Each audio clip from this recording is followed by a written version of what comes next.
Hello everyone, it's me again. Today's scripture reading is James 4 1 through 10.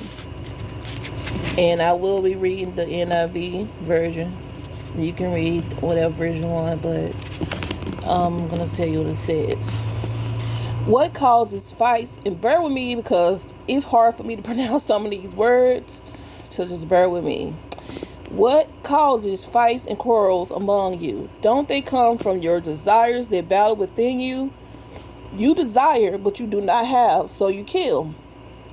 You convey, but you cannot get what you want, so you quarrel and fight.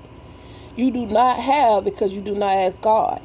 When you ask, you do not receive because you ask with wrong motives, that you may spend what you get on your pleasures. You adulterous people, don't you know that friendship with the world means enmity against God? Therefore, anyone who chooses to be a friend of the world becomes an enemy of God. Or do you think Scripture says without reason that He jealously longs for the Spirit He has called to dwell in us? But He gives us more grace. Thank God for grace. That is why Scripture says, God opposes the proud but shows favor to the humble. Submit yourselves then to God. Resist the devil and he will flee from you. Come near to God and he will come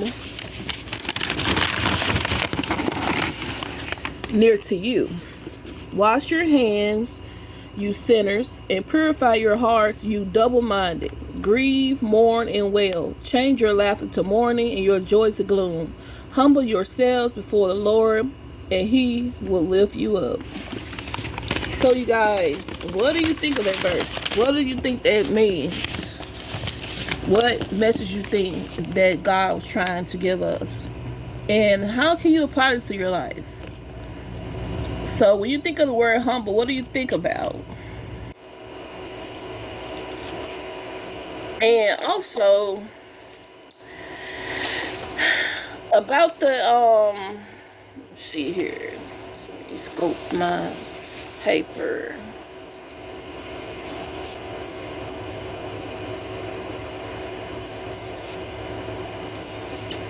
When you ask for things, when you ask, you do not receive because you ask with wrong motives.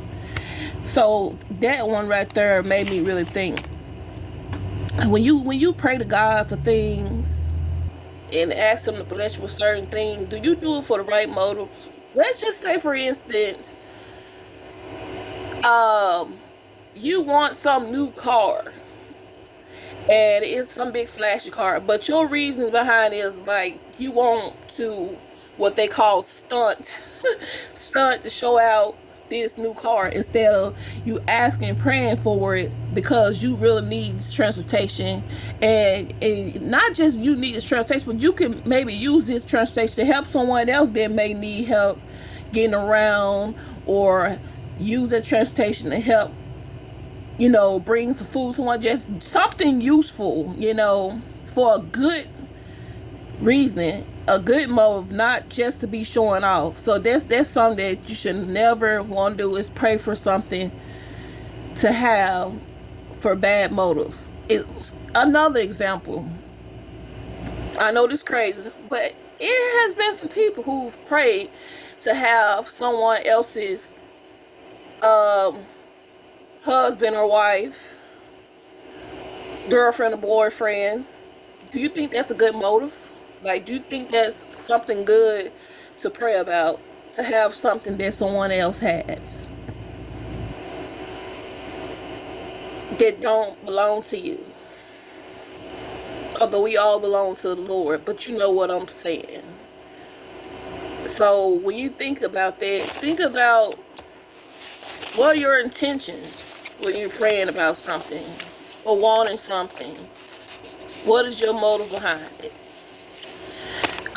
If you have anything to say about this, I want to chime in, comment, and I appreciate y'all for looking at this video. Thank you. Again, this was James 4 1 through 10.